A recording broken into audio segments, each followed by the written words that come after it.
Olá pessoal, fazer um vídeo rapidinho aqui falando sobre a indicação do Bolsonaro para o STF. Não vou falar da vida pregressa desse cidadão nem do caráter dele. Vocês podem pesquisar aí na internet, tá?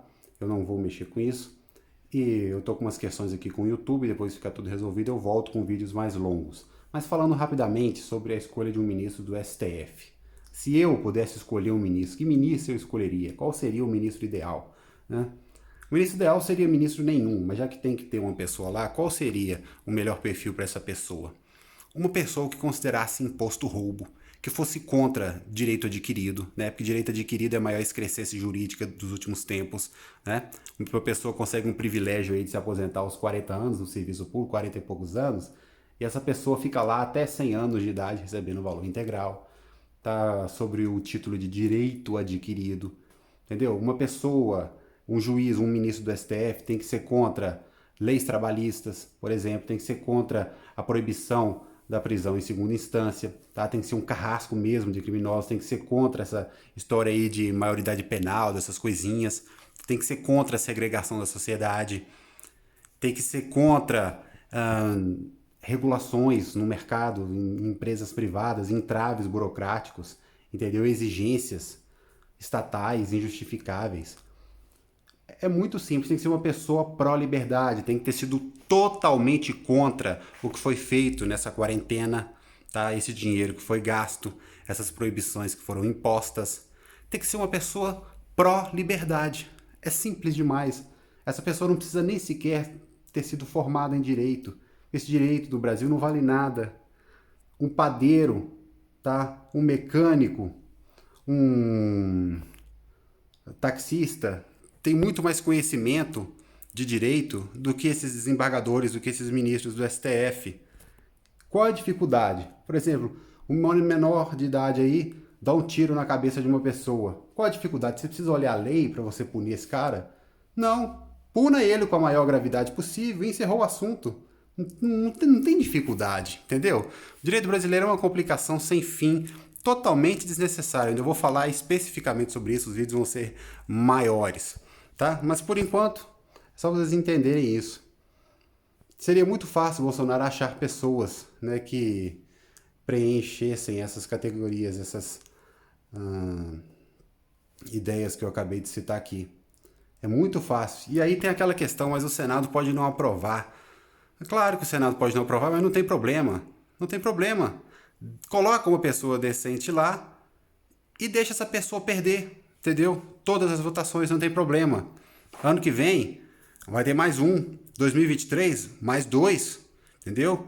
Se Deus abençoar aí, que Deus aposentasse aí, sei lá, mandasse uma doença, alguma coisa para esses ministros e tirasse ele de lá, mais um sairia, já ficariam cinco, entendeu?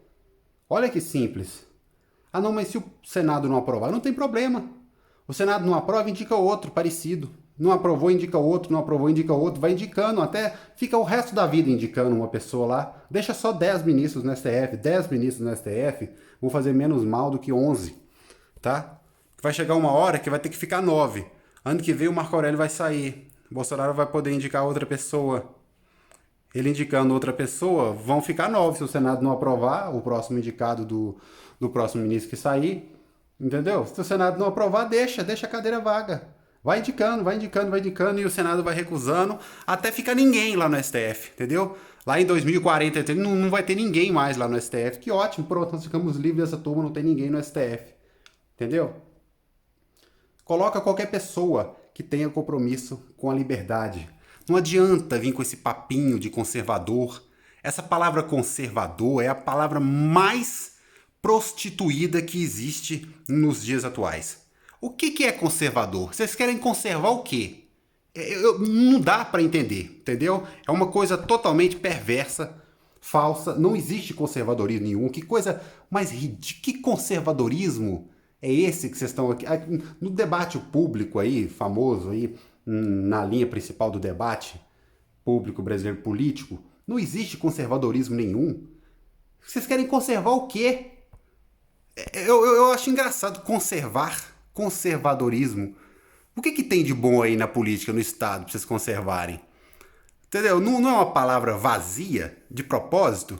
Se vocês vivessem aonde vocês querem conservar, tá? Se vocês vivessem lá na Coreia do Norte, vocês queriam conservar o regime de Kim Jong-un? É estranho, as pessoas querem conservar. Daí não falam o que elas querem conservar, né? Ah, não, eu quero conservar valores cristãos. Mais uma abstração. Valores cristãos, que lindo. O que quer dizer isso na prática? Ah, quer dizer ser contra o aborto. Ou seja, você resumiu uma indicação ao STF a pessoa ser contra o aborto. Eles só sabem falar isso, não sabem falar mais nada. É um bando de ignóbeis mesmo, né? Energúmenos, burros, né? Cretinos. Que falta de argumento é essa? Não é mais. Não, eles querem conservar o mal junto com o bem. É impressionante. Todo esse lamaçal político que tem aí, as palavras que eles mais usam são essas de conservação, de conservar. Não é melhor você destruir o que é ruim do que conservar o bom junto com o ruim? Porque as coisas boas da sociedade não vêm da política. As coisas boas da sociedade vêm do mercado privado, vêm da família. Entendeu? Não precisa um líder político, um salvador da pátria, entendeu? Se colocar no lugar de Jesus, chegar aqui e dizer que ele vai conservar o que tem de bom. O que tem de bom não foi feito pelo Estado, foi feito pela sociedade, de maneira livre. Entendeu? Então, mais uma vez, ministro do STF, qual seria o ministro bom? O ministro morto, o ministro que não existe. Mas já que tem que ter alguém lá, que seja um ministro pró-liberdade. Sempre que tiver um gasto estatal, esse ministro tem que ser contra. Vai aumentar imposto? Ele é contra, ele não olha o processo, não. Olha como que é simples ser ministro do STF. Bate o olho assim no processo. Você chega lá, pergunta pro assessor seu assim, esse processo está aumentando ou diminuindo imposto? Está aumentando imposto. Fecha o processo e vota contra. Pronto. Ah não, isso aqui tá aliviando pena para menor de idade que tá matando, roubando. O cara é um latrocida. O cara é um latrocida, entrou com habeas corpus lá no Supremo. Negado, não olha pro processo. Pronto. Existem princípios, coisas óbvias. Entendeu? Esse relativismo moral, você ficar destrinchando uma coisa de mentira para falar, não, a gente tem que olhar. Isso é tudo falso. Isso é tudo falso. Ah, não, obrigatoriedade de cinto de segurança. Por exemplo, sou contra, cara. A vida é da pessoa, ela usa o cinto se ela quiser. Direito individual, liberdade individual. Isso é sagrado. O Estado não pode tocar nisso. Ok? Ah, não, exigência de carteira de motorista. Carteira de motorista. Entendeu? Nos moldes brasileiros, que você tem que ir fazer uma infinidade de aula de direção e aula teórica nas autoescolas. Sou contra. O próximo ministro teria que fechar o olho e falar: sou totalmente contra. Lockdown, uso de máscara obrigatória. Totalmente contra. Totalmente contra. Fecha o olho e vota contra. Tá? Bota um músico lá no STF. Olha como que é simples. Coloca um engenheiro lá. Não precisa ser alguém formado em direito. Tem que ser uma pessoa que tem um histórico de compromisso com a liberdade. Tá? Tem que ser uma pessoa que não atrapalhe o cidadão. Ah, não, vai aumentar salário de funcionalismo público. Tá? Vai aí garantir direito adquirido para essas pessoas. Vai aumentar salário.